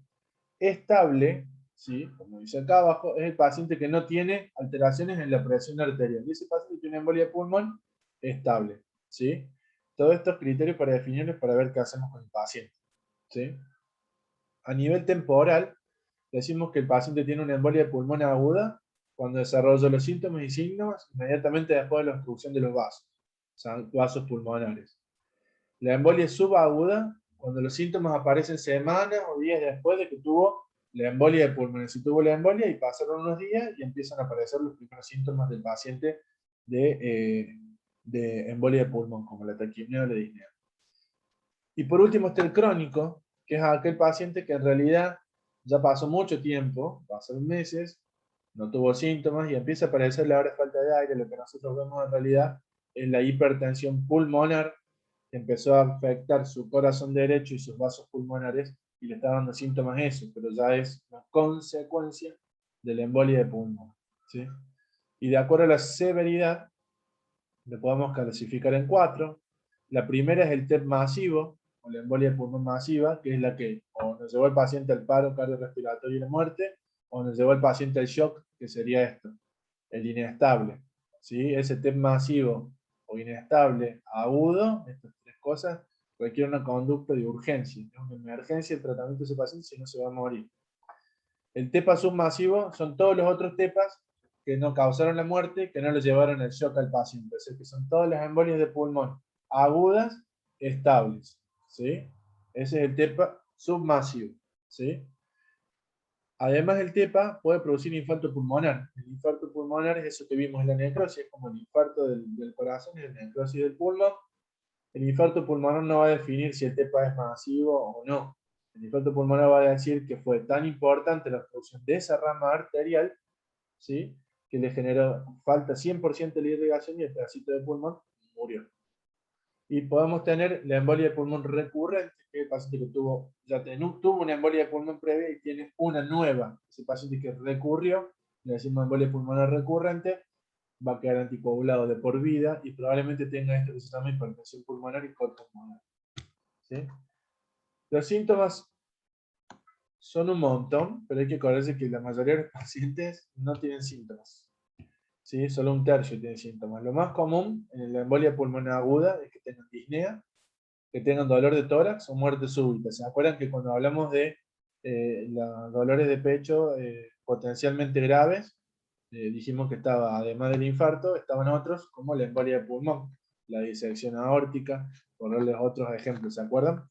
Este es otro, este es uno de los probables dolores de pecho que el paciente tenga. Si me duele el pecho y no sé qué, le decimos no es infarto, y bueno, puede ser esto, puede ser una embolia de pulmón, particularmente si tiene falta de aire. O si no, puede tener la muerte súbita. En realidad no sería un síntoma, sino sería una forma de presentación porque el paciente no soportó los fenómenos que generó la embolia pulmonar en la arteria pulmonar del corazón derecho. pero 15 a 30% de los pacientes no van a tener nada de síntomas, ni un solo síntoma, ¿sí? Algunos van a tener dolor pleurítico, que es un dolor que aparece como en las neumonías, es un dolor al costado del pulmón que aparece cuando uno respira hondo, sentís como si te clavaran un puntazo o con un cuchillo en el costado y tenés que respirar cortito para que eso no duela. Eso es por la irritación de la pleura, que es una forma de presentación, o la hemoptisis, que es la tos con sangre, pero que es más frecuente de ver en los pacientes estos dos que tienen infarto pulmonar. ¿Por qué? Porque el infarto genera toda un área de muerte del pulmón que llega hasta la pleura y al irritar la pleura genera ese dolor y como está muerto el pulmón se empieza a licuar, o necrosis de licuefacción se llama, y empieza a expulsarse el pulmón a través de la tos por los bronquios. Los fragmentos, mejor dicho, de pulmón que son necrosados, el resto del pulmón queda en su lugar, que saque el pulmón por los bronquios, sino pequeños fragmentos que salen como sangre. Y los pacientes suelen tener taquicardia y taquipnea. Van a estar taquicárdicos porque van a tratar de pasar más sangre por el pulmón porque está obstruida, entonces le quieren mandar más sangre al corazón, al pulmón, para que pueda oxigenar lo más que puede, cosa que en realidad el pulmón hace lo opuesto, cierra las arterias y le deja que pase menos sangre, como que el pulmón hace lo contrario. Y la taquipnea, el paciente va a respirar más de 20 por minuto, tratando de compensar la falta de oxígeno que tiene, cosa que también lo termina dañando. Así que cuando uno ve estos signos y síntomas, son muy sugestivos, pero son poco específicos, porque puede tener cualquier otra cosa el paciente, no es que lo podamos diagnosticar con eso, ¿sí? Y esta embolia de pulmón masiva, que dijimos ahora que es la que ocasiona shock en el paciente o el paro o la muerte, va a ocurrir cuando se obstruye más del 50% del lecho arterial pulmonar, o sea, quiere decir que se han tapado más del 50% de las arterias del pulmón, de ambos dos pulmones o de un solo pulmón entero, ¿sí? Entonces lo tenemos que considerar cuando el paciente ha tenido desmayos, ha tenido hipotensión, está con el oxígeno extremadamente bajo o ha tenido un paro cardíaco, ¿sí? Porque es la situación más grave. Entonces, ¿qué signos vamos a encontrar más allá de los síntomas? Es la taquipnea, los signos compatibles con la trombosis venosa profunda, la taquicardia, podemos encontrar rales, que son los ruidos en el pulmón consecuentes al infarto pulmonar, ¿sí? Disminución de la ventilación pulmonar, un R2 aumentado, eso cuando vimos fisiología del ciclo cardíaco. El segundo ruido es el cierre de las válvulas aórtica y pulmonar. Como la presión del pulmón está alta, la válvula pulmonar se cierra muy fuerte y genera aumento del segundo ruido. Podemos encontrar lo que tenga ingurgitadas las venas yugulares, eso es por el aumento del trabajo de la carga de volumen del pulmón derecho. Puede tener fiebre el paciente, desmayos, un tercer ruido patológico o hipotensión y shock, que es poco frecuente pero grave. En el laboratorio podemos pedir un montón de cosas en los laboratorios de sangre. Lo más importante es que vamos a ver en los gases arteriales el contenido de oxígeno de la sangre, que va a estar bajo el oxígeno, aunque en algunos pacientes suele estar normal el 18% de los casos. Y lo que vamos a encontrar es que el dióxido de carbono está bajo. Cuando el oxígeno está muy bajo, es un valor de mal pronóstico, ¿sí? Al igual que estas dos cosas que vamos a encontrar acá, que es el BNP y NT-proBNP, que son hormonas que hablan del fallo del corazón derecho, están elevadas, quiere decir que el corazón derecho está fallando, ¿sí? Y le da mal pronóstico, o la troponina, que vimos que era un marcador para el infarto, por el daño de la célula cardíaca, es decir, la troponina habla del daño de la célula, y el BNP habla de la sobrecarga de trabajo que tiene el corazón. Entonces lo vamos a encontrar con BNP elevado, sobrecargado de trabajo, de líquido, de volumen, y la troponina nos va a hablar del daño que sufre el corazón por culpa del exceso de presión que recibe, y como está elevada le da mal pronóstico. Entonces, cuando diagnosticamos TEPA, vamos a tratar de definir lo primero, que es ver si está estable o no. Si el paciente es tipo tenso o requiere fármacos para la presión o tuvo un paro cardíaco. Si está inestable, es una pauta de seguimiento, y si está estable hemodinámicamente, que TEPA estable, es otra pauta. Vamos a volver a hacer el score de Wells que hicimos para el diagnóstico de trombosis venosa profunda, pero acá lo vamos a hacer para diagnosticar la embolia de pulmón, porque por ahora único tenemos un paciente al frente que me parece que tiene el oxígeno bajo, que yo lo veo taquipnéico, taquicárdico y que me parece que tiene una trombosis venosa en la pierna. Entonces, ¿qué vamos a hacer? Vamos a sumar puntos en los pacientes que son estables hemodinámicamente, ¿sí? Los inestables no. En los estables vamos a sumar puntos y vamos a ver qué puntuación nos deja nuestro paciente. Si tiene una clínica de trombosis, le damos 3 puntos. Si no hay ningún otro diagnóstico que sea más probable que la embolia de pulmón, le sumo 3 puntos. Esto quiere decir que no encuentro otra cosa que justifique lo que tiene mi paciente que no sea una embolia de pulmón. Le sumo 3 puntos más. Si tiene más de 100 latidos por minuto, le sumo 1,5 puntos. Si ha estado operado en las últimas 4 semanas o inmovilizado, otro 1,5 puntos más. Si ya tuvo embolia de pulmón o trombosis venosa profunda previa, 1,5 puntos más. Si tiene tos con sangre, 1 punto. Y si tiene un cáncer activo o pasado reciente, 1 punto más. Y voy sumando los puntos. De 0 a 1 punto es probabilidad baja. De 2 a 6 probabilidad moderada y de 7 a 12 probabilidad alta. Y acá viene de nuevo este lío del dímero D y demás, y qué vamos a hacer para diagnosticarlo. Para resumirlo, al paciente de riesgo alto, que es el que está hipotenso o con shock, le hacemos una tomografía de pulmón. Si la tomografía lo confirma, el paciente tiene una embolia de pulmón y le doy tratamiento, ¿sí? Si el paciente no tiene criterios de inestabilidad hemodinámica, lo paso por el score de Wells, que es la probabilidad clínica. Si es bajo o intermedio, que son estos, de 0 a 1 a 2 puntos, le hago el análisis de dímero D, que vimos recién. Si está negativo, le descarto embolia de pulmón. Si está positivo, le hago una tomografía pulmonar. Y si confirma una tomografía, le doy tratamiento. Si no, lo descarto. Si la probabilidad es alta, es decir, que tiene 7 o 12 puntos de este score de Wells, yo lo debo pasar por un tomógrafo y decidir qué tiene mi paciente. Pero hay algunos datos que va a tener antes el paciente. En el electro, que es lo que nos importa a nosotros, en el área técnica, el electro puede tener varios cambios, ¿sí? En el curso de un paciente que tiene una embolia de pulmón. Todo lo que vemos en el electro es consecuencia de que el corazón derecho sufre sobrecarga de presión y de volumen porque las arterias pulmonares están obstruidas y se achicaron aumentando la resistencia. Entonces el corazón derecho es el que está pagando todos los platos de esta situación. Entonces podemos ver que aparece un bloqueo de rama derecha que el paciente no tenía, ¿sí? Y que si uno lo piensa rápido dice, ay, está teniendo un infarto porque le duele el pecho, tiene la troponina alta, está taquicárdico, le falta el aire y tiene un bloqueo de rama derecha nuevo. Y bueno, le descartaste el infarto y lo que tenía era una embolia de pulmón.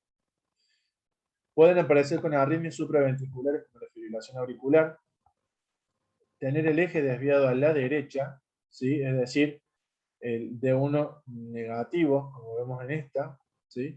O puede tener signos de hipertrofia de ventrículo derecho. Y puede tener un patrón que se llama S1Q3T3, que es la aparición de onda S en D1, por eso S1, y la aparición de onda Q y onda T en D3, una onda Q y una onda T negativa en D3. ¿Sí? Por eso se llama así. Esto que están acá es un mismo paciente. El de la izquierda es un electrocardiograma del mismo paciente antes de tener el dolor precordial y embolia de pulmón. Vemos que el eje es normal, D1 y ABF son positivas, así que es normal. Tiene buena progresión de onda R, las ondas T se vuelven positivas ya desde B2 y B3 en adelante, ¿sí? Y no tiene alteraciones en la cara ni en D1 ni en D3 compatible con embolia de pulmón. El paciente sufre la embolia de pulmón y fíjense, D1 aparece con... Bueno, esperen, vamos a ver primero el eje. D1 está negativo y ABF está positivo, así que el eje se desvió a la derecha, porque D1 es negativo, así que está apuntando el eje hacia la derecha. Ese es el primer cambio, fíjense que acá era positivo, ahora es negativo, el eje del QRS. En segundo lugar, vemos que aparece esta onda S en D1, que acá no la tenía antes, y esta onda Q y esta onda T en D3, que no las tenía antes, ¿sí? Y por último, fíjense de B1 a B4 cómo se cambió la onda T. Es toda positiva, ¿sí? Y el voltaje del QRS se hizo más grande, más amplio, ¿sí? Esos son todos los signos de sobrecargas de cavidades derechas, en forma aguda, porque este es el electro previo, este es el electro de ahora con 7%. Acá vemos prácticamente lo mismo, ¿sí? El eje no está tan desviado acá, porque fíjense de 1 casi hizo difásico y ABF apenas positivo. Pero aparece la onda S en D1, la onda Q en D3 y la onda T negativa en D3. Y vemos cómo tiene estas ondas T francamente negativas de B1 a B4, lo cual habla de la anormalidad. Además de que tiene una frecuencia cardíaca que está justo en los 100, 105 latidos por minuto. Y esto es lo que decía yo, vemos la onda S en D1, la onda Q en D3 y la T negativa en D3, el patrón de segundo Q3, T3, y todos los signos de sobrecarga del ventrículo derecho que lo estamos viendo con B1, B2 y B3.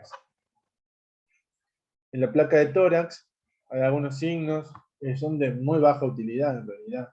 La placa de tórax se la hace para descartar que no tenga un neumotórax, que no tenga neumonía, que no tenga otra cosa. Los dos signos más importantes son estos, la joroba de Hampton y el signo de Westermarck. El signo de Westermarck acá no se va a ver muy bien, pero lo que estamos viendo es que el pulmón habitualmente suele tener todos estos tracitos, como se ven acá, estos tracitos que son vasculares, que son pequeñas, ¿sí? Como vemos acá abajo, ven que hay unas líneas vasculares que se ven radioopacas, o sea, color blanca, y acá vemos que todo este vértice del pulmón se ve totalmente clarito, ¿sí?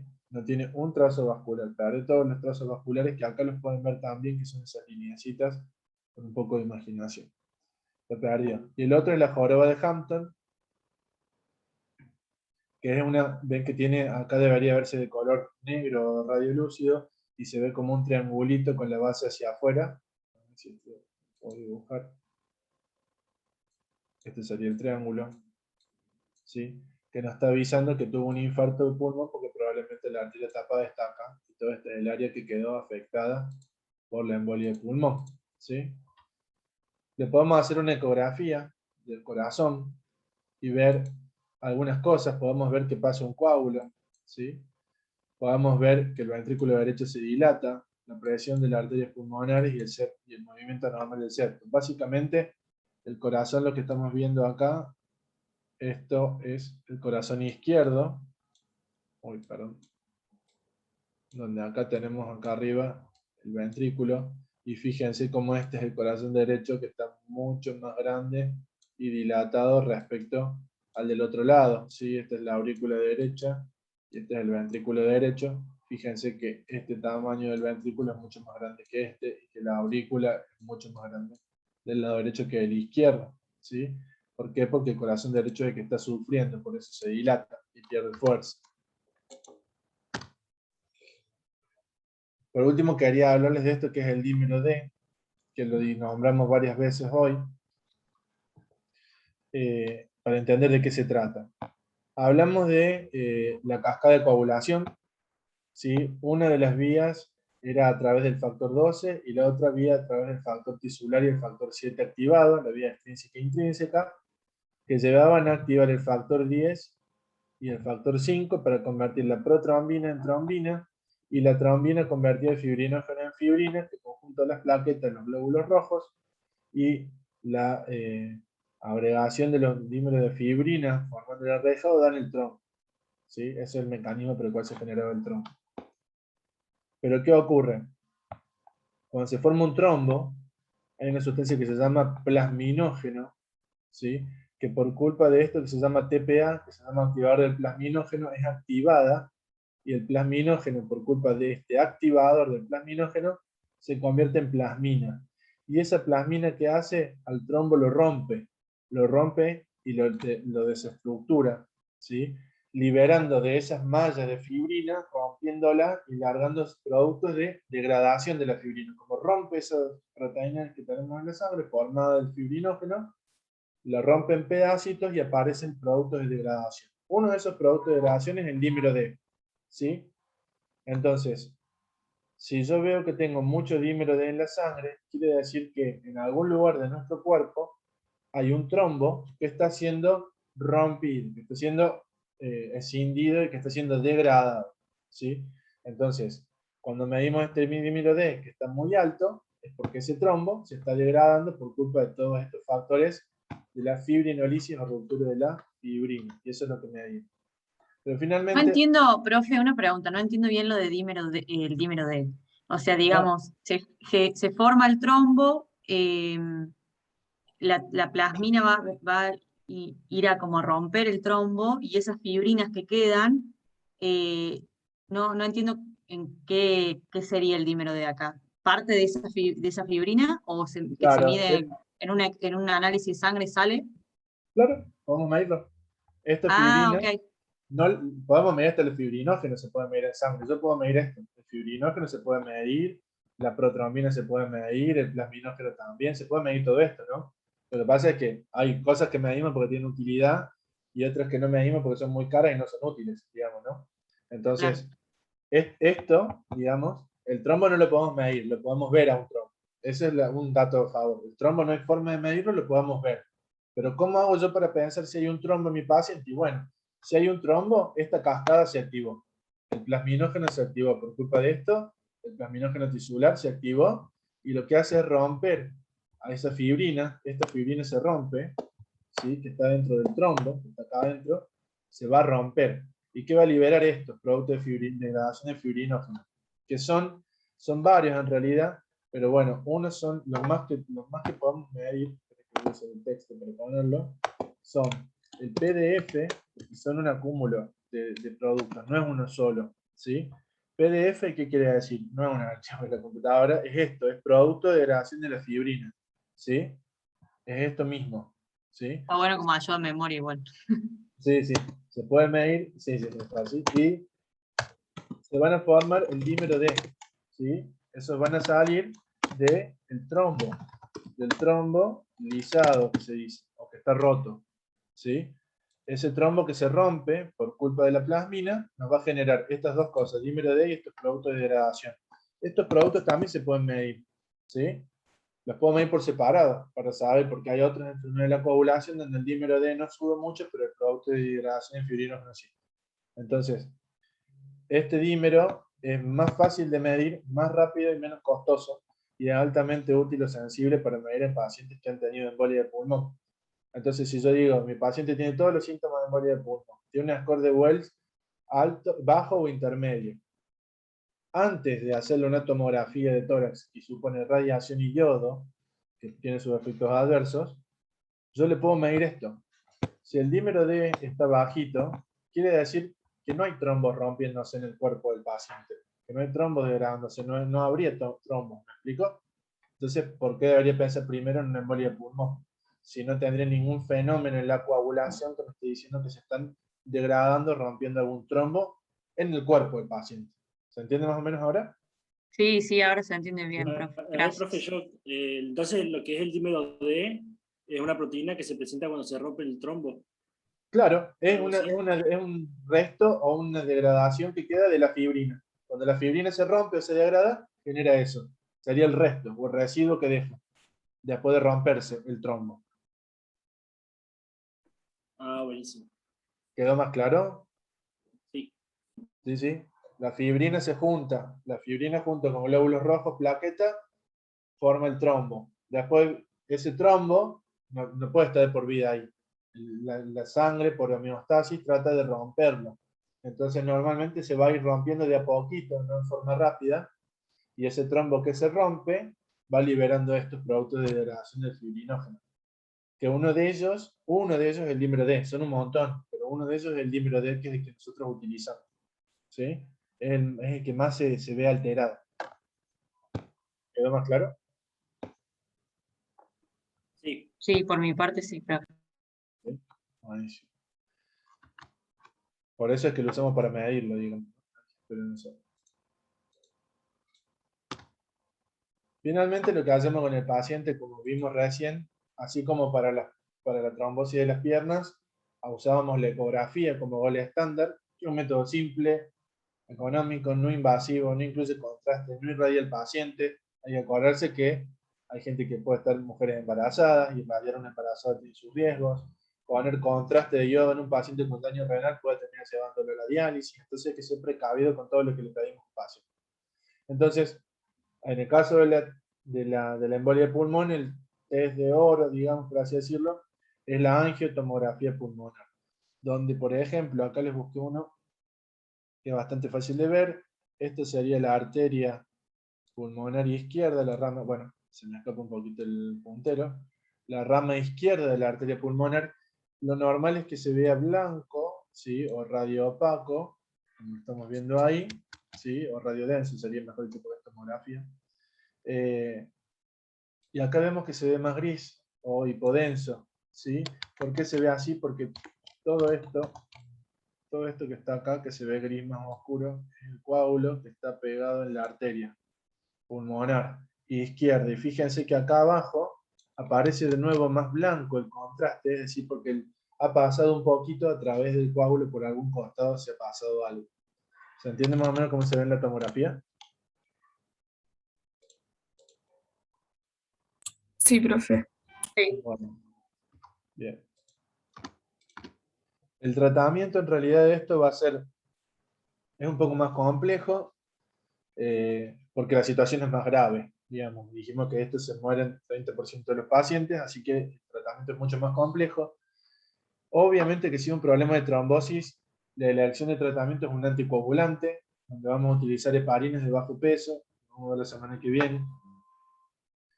Pero a veces eso no es suficiente. Si el paciente está inestable, o es de muy alto riesgo y está estable, que se lo va a valorar, digamos, el médico que lo ve, se le puede hacer trombolisis. ¿Qué es trombolisis? Es esto que vimos acá. Al trombo lo rompo, lo liso, lo desarmo. ¿Y con qué le voy a hacer trombolisis? Con esto, que se llama TPA, el activador del plasminógeno. Le meto activador del plasminógeno que no tiene el paciente, le pongo de más, y lo que hago es convertir todo este plasminógeno en plasmina, y esta plasmina va a ir a buscar el trombo y lo va a romper, liberando muchos productos de degradación de fibrinógeno y dímero D. Básicamente le inyectamos plasmina por la vena, perdón, activador de plasminógeno por vena, al paciente para que se rompa el trombo, ¿sí? Eso es la trombolisis. A veces no le podemos hacer eso. Les doy un ejemplo, un paciente que fue recién operado de una neurocirugía por un tumor cerebral, por ejemplo. No le puedo poner eso por la vena, no le puedo poner el medicamento, el activador del plasminógeno por vena, el TPA, porque si no, le va a sangrar la cabeza, que está recién operado, que está cicatrizando, que están los fenómenos de coagulación tratando de que no sangre dentro de su cabeza. Entonces, ¿qué hacemos?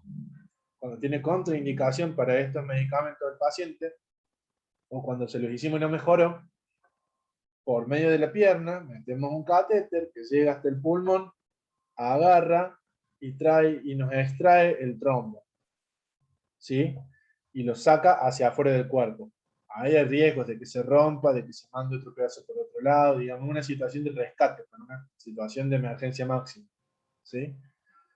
Y después estos pacientes van a estar anticoagulados por 3 a 6 meses, pero si tuvieron cáncer o tienen cáncer activo, o es la segunda vez que les pasa una embolia de pulmón, quedan anticoagulados de por vida. Y también si tienen hipertensión pulmonar al final del momento de quitarle el anticoagulante, también quedan anticoagulados. Ponemos por tiempo indefinido porque no sabemos qué puede pasar a lo largo de la vida del paciente, ¿sí? Como ven, las pautas de tratamiento son mucho más grandes que las que hicimos para la trombosis venosa, pero tienen que ver con la gravedad de la enfermedad, ¿sí? Es una cosa bastante grave, ¿sí? No sé si tienen alguna duda. Yo después de eso les voy a contar un poquito de esto que es distinto. ¿Alguna duda, chicos? No, profe. ¿No? Bueno, dejé esto último, no es más que esto, ya para el final, que es la tromboflebitis superficial. Vimos la trombosis venosa profunda, su complicación que es la embolia de pulmón, y ahora vamos a ver qué pasa con las venas superficiales. Y elegí para mostrarles lo de la mano, porque es la forma más amena o más fácil de ver, ¿sí? La tromboflebitis superficial afecta a las venas que están en la piel, o por debajo de la piel, ¿sí? Las que podamos ver, como nos muestra acá esta foto, a través de la piel, en la mano, en los pliegues del codo. Esas venas son las que se suelen inflamar y se suele ocurrir el mismo mecanismo que vimos en la trombosis venosa. Se inflama la pared vascular, la sangre está quieta y hay un daño que suele ser producido por el catéter que está colocado en este caso, la venoclisis o el catéter venoso periférico que utilizamos para canalizar un paciente, y produce una trombosis. ¿Cómo lo vemos? Básicamente se ve, como lo muestra acá, se ve la mano hinchada, de color rojo, y se ve la vena que está enferma, se la palpa como si fuera que tiene un cordón de la zapatilla puesto por debajo de la piel, se palpa como un cordón duro, donde le tocas eso le duele un montón, y además está caliente. ¿Cómo se trata esto? En realidad se trata mucho más fácil, con analgésicos, con hielo y sacándole el catéter, que es el causante de esta tromboflebitis superficial. ¿Sí? La única diferencia es que si se metió una bacteria en ese coágulo, porque es un catéter, hay que darle antibióticos y probablemente operar esa vena que ha sido afectada. La diferencia de nuevo es que estas venas son superficiales, son pequeñas y ese coágulo no se va a mover de ahí, probablemente se quede ahí y no tenga riesgo de que se vaya al pulmón. ¿Sí? Pues son venas muy pequeñas. Y con eso se acabó lo de hoy. No sé si tienen alguna duda o algo más que queramos que veamos, o si no, ya nos vemos la semana que viene ya en el aula. Si Dios quiere. No, profe, de mi parte está todo claro. Bueno, muy bien. Profe, Entonces, ahora que las clases van a ser presenciales, ¿va a haber cuestionarios también para después de las clases? sí, lo de la plataforma virtual lo vamos a mantener. Sí. Ah, buenísimo. Porque yo no, digamos, este comienzo de clases es para tratar de volver a la actividad normal después de mucho esfuerzo, ¿no? de toda la comisión directiva del ICBC, y habrán visto todos los cuestionarios que llenamos y demás, pero no sabemos cuánto va a durar, si ya va a permanecer así o no, porque eso lo va dictando el ministerio. Así que vamos a tratar de mantener esta rutina de tener los cuestionarios al otro día habilitados en la plataforma para que lo vayan respondiendo, también a modo de ejercicio para que salgan dudas. Me parece que está bueno mantenerlo. Bueno, Bueno, perfecto. Bueno, muy bien, están libres, nos vemos el Ok, martes que profe, viene. gracias. nos vemos, profe, el martes. Adiós. Chau, chau. Nos vemos, Chao, gracias. chao, hasta luego.